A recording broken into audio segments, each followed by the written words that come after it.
ናኦል እንዴት ነህ? አዴ ሁላችሁም ስለመጣችሁ ደስ ብሎኛል። እንዴት ብቻዬን ተውኛል ብለህ ታስባለህ?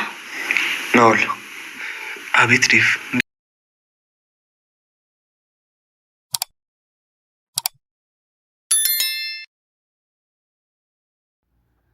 አደይ ዛሬ በጣም ደንግጣለች። ድንገት ስልክ ከገጠር ነበር የተደወለላት። እናቷ ነበረች እና በጣም ደንግጣለች። አሰላሙ አሌይኩም ወራህመቱላሂ ወበረካቱ። ሰላም እንዴት ናችሁ? የነጆን ኩኪንግ ቤተሰቦች በአለም ዳርቻ የምትገኙ ዛሬ ይዤላችሁ የመጣሁት ተከታታይ ድራማ ሰራተኛዋ አደይ ክፍል 55 ነው። ላይክ፣ ሼር፣ ሰብስክራይብ በማድረግ እስከ መጨረሻው አብረውን ቆዩ። አደይ ድንገት ሌሊት ላይ ነበርና ስልክ ተደወለላት። ስታነሳው እናቷ ናት። ትደነግጣለች። አቤት እናቴ፣ በዚህ ሰዓት ምን ሆነሽ ነው በማለትም ትጠይቃታለች።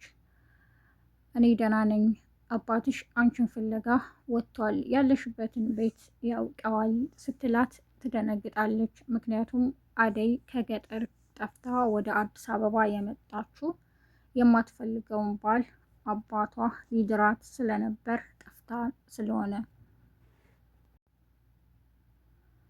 አደይም ባለፈው ክፍል ላይ እንዳየነው ናኦልን ሂደን ማጽናናት አለብን፣ በዚህ ሰዓት ማንም ሰው የለውም፣ እናቱንም የሚወዳትንም ጓደኛውን ነው ያጣው በማለት ለለምለምና ለቤተሰቡ በመንገር አሳምነዋቸው ነበር። ሁሉም ተሰባስበው ለመሄድ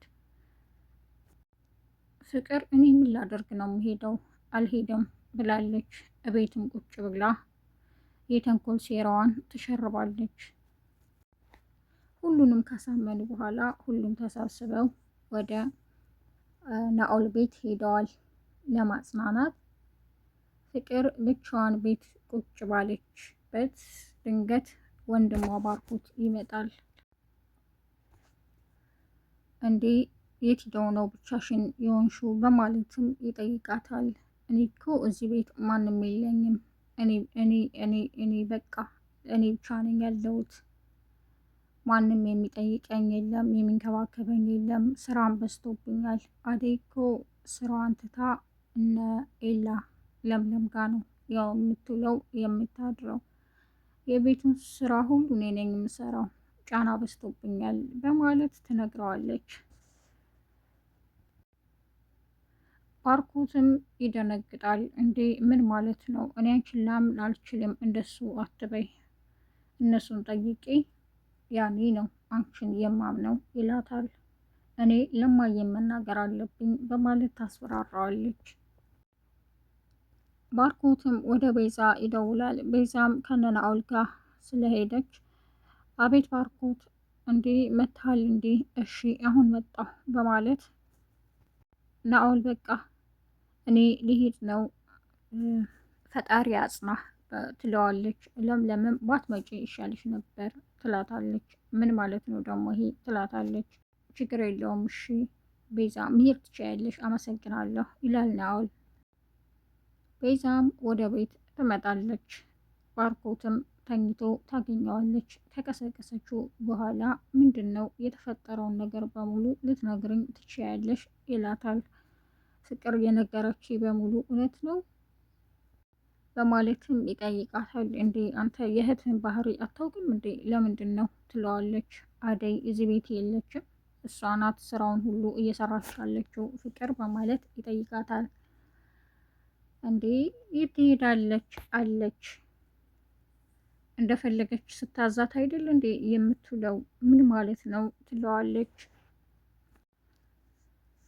እና አደይም ናኦል ጋ ናቸው። እነ ዴቭ፣ እነ ባርኮት፣ እነ ዴቭ፣ እነ ዳይመንድ፣ እነ ንጉስ ስለመጣችሁ አመሰግናለሁ ይላቸዋል ናኦል። አይ እኛ እንኳን ይህንን አላሰብንም ነበረ፣ የለምለምና የአደይ እገዛ ስላለበት ነው ሁላችንም የመጣ ነው በማለት ይነግረዋል።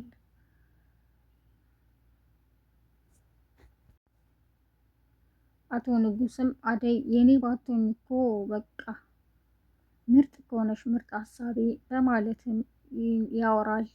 ዴቭ በጣም ይናደዳል። እዚህ ልትመሰጋገኑ አይደለም የመጣችሁም ይላል በቅናት። አደይም እንዴት የመጣ ነው እኮ ልናስተዛዝን ነው፣ ምን ሆናችሁ ነው በማለት ጭቅጭቃችሁን አቁሙ ትላቸዋለች። አቶ ንጉስም በቃ አንተ ነህ ናና ብለህ ያመጣኸኝ በማለት ዳይመንድን ትቶት ይሄዳል። ዳይመንድም በሉ በሉ ፈጣሪ ያጽናህ ናኦል በማለት ተከትሎት ይወጣል። ቤዛም ለባርኮት ችግሯን መናገር አላቆመችም። እንዴ እኔ እኮ እናትና አባቴ በአራጣ ብድር ውስጥ ነው ያሉት፣ ቤታቸው ተይዟል፣ አንተ ምንም እያደረክልኝ አይደለም ትለዋለች። እንዴ እኔ እኮ ሁሉንም ነገር ለማድረግ እየሰራሁ ያለሁት ስራ አለ እና እሱን ሲጨርስ ብር ይሰጡኛል፣ አይዞሽ በማለትም ያጽናናታል። ኤላም እናቱ ጋር በመደወል ብር ፈልጋለሁ በማለት ይነግራቸዋል። እናትየዋም ያለ በቂ ማስረጃ ብር ልሰጥህ አልችልም፣ ለምን ይሉታል። ቤት ልገዛ በማለትም ይዋሻቸዋል። ለለምለምም እናቴ ጋር ደውዬ ብር ጠይቂያት ነበረ በማለት ይነግራታል። ለምን ትለዋለች። እንዴ ቤዛ እኮ ችግር ውስጥ ነው ያለችው በማለትም ይነግራታል። በጣም ትናደዳለች። እኔ ስንቴ ነው የምነግርህ፣ ይህች ልጅ ለምንድን ነው አንተን የጠየቀችው? ባርኮት ያውቃል ግን በማለትም ትጠይቃለች። ለምን እንደሱ ታያለሽ? ለምን ሁሌስ ተጠራጣሪ ትሆኛለሽ?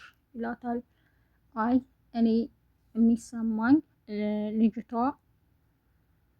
በቃ ውሸቷን እንደሆነ ነው። ስለዚህ እውነቱን ሳንደርስበት ምንም ነገር እንዳታደርግ ትለዋለች። ኤላም አንቺን ሳላሳውቅ ምንም ነገር አላደርግም፣ እሺ ባይሆን አንቺ በማጣራት አግዥኝ ይላታል። አዎ እንደዚህ ነው የምንስማማው ትለዋለች ለምለም። በዛም ወደ ሊዲያ ክፍል በመግባት ቀሚስ ትመርጣለች። ዋው ይሄ ያምራል በማለትም ቀሚሶቿን ታያለች። ሊዲያ ድንገት በር ከፍታ ትገባለች። ምንድን ነው የምታደርጊው በማለትም ትጫወባታለች። እራት ግብዣ ነበረ፣ ቀሚስ እየመረጥኩ ነው ትላታለች። እና እኔ ሳታስፈቅጂ ጭራሽ ክላሲ መግባት ሳያንስሽ ልብሴን አንስተሽ ልብትለብሽ ነው፣ ሂጂ ውጪ በማለት ታስወጣታለች። እንዴ እኔም እኮ ልብሴን ትቼ ስለመጣሁ እንጂ ከአንቺ የበለጠ ልብስ አለኝ ኮተታም በማለት ትታ ትሄዳለች። ዴቭም በጣም በመተከስ ደረጃው ጋር ቁጭ ብሏል። ባርኮት ያገኘዋል። እንዴ ዴቭ አልተኛም እንዴ በማለት አብረው ቁጭ ብለው ደረጃው ጋር ያወራሉ። አዎ እንቅልፍ አልወስደኝ አለ ይለዋል። ቤዛም ተነስታ ስትወርድ ይገናኛሉ። እንዴ በዚህ በሌሊት ወዴት ነው ይላታል። አይ ትንሽ ወክ ላድርግ ትለዋለች። ዴቭም በቃ ባርኮት አብረህ ሂድ ከቤዛ ጋር በማለት ትቶት ወደ ፎቅ ይሄዳል። ባርኮትም ይቅርታ ቤዛ እኔ ደክሞኛል መተኛት አለብኝ፣ አንቺ ሂጂ ወክ አድርጊ ይላታል። ቤዛም እኔ ወክ እንሂድ ብዬዋለሁ እንዴ ማን ጠየቀው እያለች ብቻዋን ታወራለች። ለምለምም ወደ እነ ባርኮት ቤት መታለች። ፍቅርም ቁጭ ብላ እንዴ ይህ ቤት የሚወጣው የሚገባው አይታወቅም፣ ያም ይሄዳል ያም ይመጣል እያለች ብቻዋን ታወራለች። ቤዛ በማለትም ተጠይቃታለች የሆነውን ሁሉ። እኔ ምልሽ ምንድን ነው የሆንሽው? ምንድን ነው ሲተፈጠረው በማለትም ጠይቃታለች። አንቺ ምን አገባሽ በማለትም ቤዛ ትጮኻለች፣ ትናደዳለች። ባርኮትን ጠይቀ ነው ይህንን ጉዳይሽን ባርኮት የሚያውቅ ከሆነ እና ደግሞ ሳናጣራ ምንም ነገር ልናደርግልሽ አንችልም ትላታለች። እንዴ አንቺ ምን አገባሽ በማለትም ይተናነቃሉ። በጭቅጭቅ መሀል ድንገት በር ይቆረቆራል። አደይን ፈልጎ የመጣ ሰው ነበር። ማን ይሆን? የዛሬው ክፍል ይህን ይመስላል። ላይክ፣ ሼር፣ ሰብስክራይብ በማድረግ እስከ መጨረሻው አብራችሁኝ ስለቆያችሁ አመሰግናለሁ። መልካም ጊዜ ይሁንላችሁ። ባይ